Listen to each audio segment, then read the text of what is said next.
સુરતમાં વધુ એક કોન્સ્ટેબલની દાદાગીરી સામે આવી છે। ઉમરા પોલીસના કોન્સ્ટેબલની દાદાગીરી સીસીટીવી કેમેરામાં કેદ થઈ છે।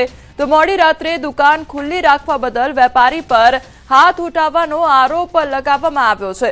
દુકાનમાં લાગેલા સીસીટીવી કેમેરામાં સમગ્ર ઘટના કેદ થઈ છે।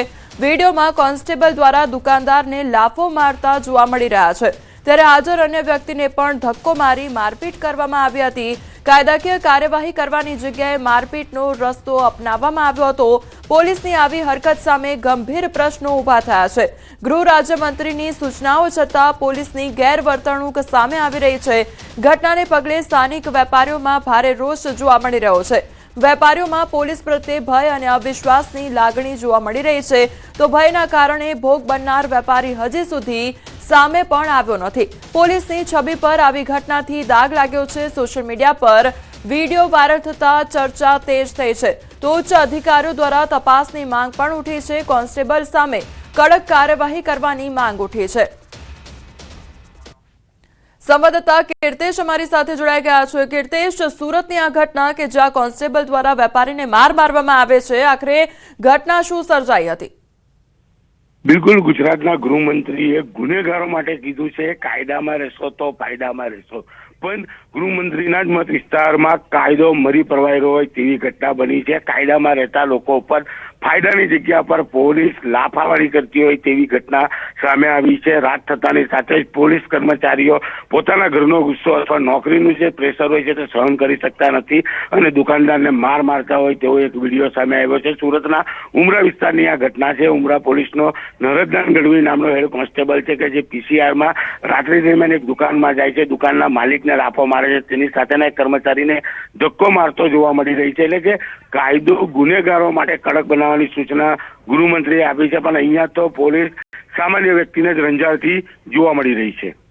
કીર્તેશ, આ જે ઘટના સામે આવી છે, કયા વિસ્તારની છે આ ઘટના? વિડીયો વાયરલ થયા બાદ જે આસપાસના વિસ્તારના લોકો છે, વેપારીઓ છે, તેમનું શું કહેવું છે? શું રિએક્શન સામે આવ્યું છે? બિલકુલ, સુરતના ઉમરા પોલીસ સ્ટેશન હદ વિસ્તારની આ ઘટના છે।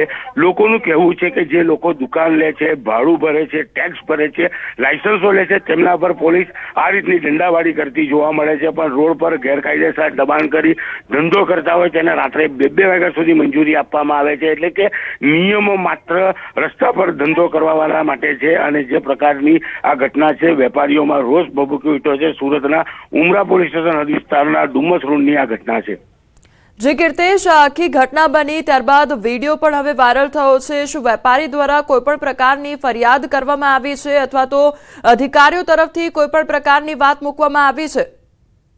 બિલકુલ, મેં પહેલા જ કીધું એમ વેપારીઓ દુકાન ભાડે લીધી છે, મુકરાની દુકાન છે, ટેક્સ ભરે છે, લાયસન્સો લીધા છે ને જો પોલીસની સામે ફરિયાદ કરવા આવે તો તેમને પોલીસ રંજાડતી હોય છે, ધંધો કરવા દેતી નથી, જેને લઈને આ વિડીયો વાયરલ થયા બાદ પણ દુકાનનો માલિક હજુ સુધી પોલીસ ફરિયાદ કરવા સામે નથી આવ્યો। પણ ચોક્કસ કહી શકાય વેપારીઓમાં આક્રોશ છે, કારણ કે ગૃહમંત્રીએ ગુનેગારો માટે વાત કરી છે કે કાયદામાં રહેશો તો ફાયદામાં રહેશો, પણ અહીં તો કાયદામાં રહેલા લોકોને જે રીતે પોલીસ રંજાડી રહી છે અને આરોપીઓના નામના સરઘસ સુરતમાં નીકળતા હોય તેવી ઘટનાઓ બની રહી છે, ત્યારે વેપારીઓમાં હવે આક્રોશ અને ભયનો માહોલ છે। કારણ કે જો ફરિયાદ કરે તો પોલીસ તેમના વેપાર ધંધા બંધ કરાવી દે તો નવાઈની વાત નથી, જેને લઈને આ મામલે હજુ સુધી અધિકારીઓ દ્વારા કોઈ પણ એક્શન અને ફરિયાદ જે ભોગ બનનાર છે તેના દ્વારા ફરિયાદ પણ કરવામાં નથી આવી।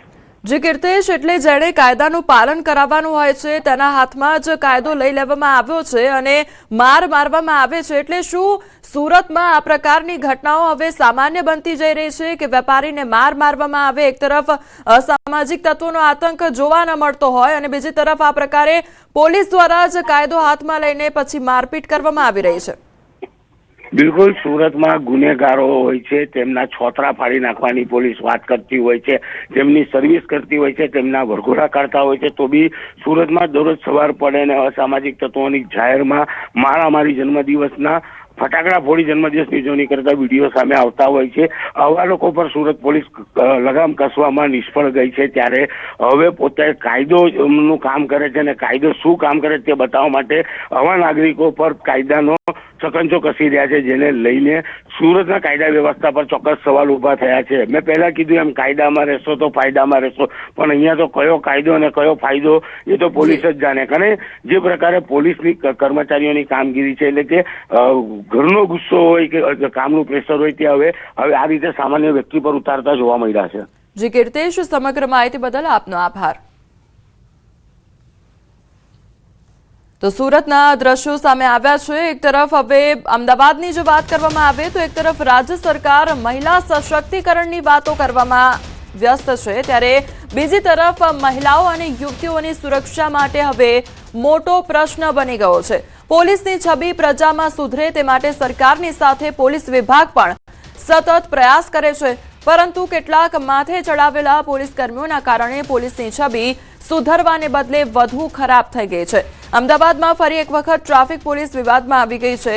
ટ્રાફિક પોલીસ હેડ કોન્સ્ટેબલે યુવતીને લાફો ઝીકી તેની સાથે બોલાચાલી કરી હતી, જે અંગેનો વિડીયો પણ હવે વાયરલ થઈ રહ્યો છે. યુવતીનું કહેવું છે કે જ્યારે તે અંજલિ 4 રસ્તા તરફથી વાસણા બાજુ જઈ રહી હતી, ત્યારે ટ્રાફિક પોલીસે તેને અટકાવી દીધી હતી અને તેની પાસે લાયસન્સની માંગણી કરવામાં આવી હતી. જો કે યુવતીએ તેનું વ્હીકલ સાઈડમાં કરી લાયસન્સ બતાવવા માટે કહ્યું હતું. બાદમાં યુવતીએ પોલીસ પાસે આઈ કાર્ડ માંગતા પોલીસ કર્મીએ તેને આઈ કાર્ડ બતાવ્યું હતું, પરંતુ પરત આપતી વખતે આઈ કાર્ડ નીચે પડી જતા પોલીસ કર્મચારી ઉશ્કેરાઈ ગયો હતો અને યુવતીને જ નીચે પડેલ આઈ કાર્ડ લઈ હાથમાં આપવા માટે કહ્યું હતું. આ દરમિયાન બંને વચ્ચે ઉગ્ર બોલાચાલી થતા પોલીસ કર્મચારી યુવતીને લાફો ઝીકી દીધો હતો. સમગ્ર ઘટનાની જાણ પોલીસને કરતા પાલડી પોલીસ ઘટનાસ્થળ પર પહોંચી હતી અને મામલો પોલીસ સ્ટેશને પહોંચ્યો હતો. જો કે યુવતીનો આક્ષેપ છે કે કલાકો સુધી બેસાડી રાખ્યા બાદ પણ પોલીસે તેની ફરિયાદ લીધી ન હતી અને ટ્રાફિક પોલીસના મારથી તેને દાંત અને કાનમાં હવે ઈજા પણ પહોંચી છે. પોલીસ સ્ટેશન આવ્યા પછી આવીને અમને એક ક્રિશ્ચિયન સાહેબ છે, એમને કહ્યું કે અમે તમારી કમ્પ્લેન નહીં લઈએ. અમે બહુ જ રિક્વેસ્ટ કરી, અમે 4 કલાકથી પોલીસ સ્ટેશનની બહાર છે. પીઆઈ મેડમ હતા નહીં, અહીંયા કોઈક પીઆઈ મેડમ છે એ હતા નહીં. એ અડધી કલાક 2 કલાક રાહ જોયા પછી 3.5 કલાકે આવ્યા. આવીને એમણે એવું કહ્યું કે અહીંયા આગળ હું કમ્પ્લેન નહીં લઉં.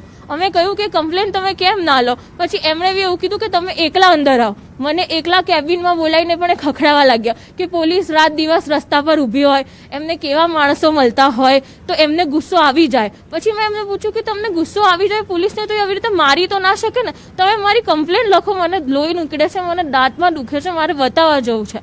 પણ મેડમે બી પોલીસ કમ્પ્લેન લેવાની ના પાડી દીધી અને પછી અત્યારે બી અમે અહીંયા જ ઊભા છીએ અને પોલીસ કમ્પ્લેન લેતી નથી પાલડી પોલીસ સ્ટેશનમાં.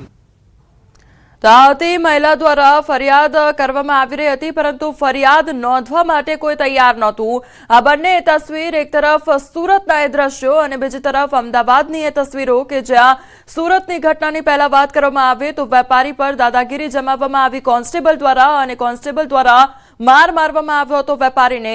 બીજી તરફ અમદાવાદની એ ઘટના કે જ્યાં મહિલાને પહેલા 4 રસ્તે રોકવામાં આવી, લાયસન્સ બતાડવા માટે કહેવામાં આવ્યું અને ત્યારબાદ બોલાચાલી ઉગ્ર બનતા પોલીસ દ્વારા જે મહિલા છે તેને લાફો ઝીકી દેવામાં આવ્યો હતો અને આખી ઘટના સર્જાયા બાદ મહિલા દ્વારા ફરિયાદ નોંધાવવાની પણ તજવીજ હાથ ધરવામાં આવી, પરંતુ ફરિયાદ નોંધવા માટે કોઈ તૈયાર નહોતું. એટલે સુરત અને અમદાવાદના આ દ્રશ્યો સામે આવ્યા છે કે જ્યાં પોલીસ કોન્સ્ટેબલની દાદાગીરી જોવા મળી રહી છે અને બીજી તરફ જે સામાન્ય પ્રજામાં પોલીસની છબી સુધારવાની વાત થઈ રહી છે, પરંતુ દિવસે ને દિવસે ખરડાતી જતી હોય તે પ્રકારના દ્રશ્યો જોવા મળી રહ્યા છે.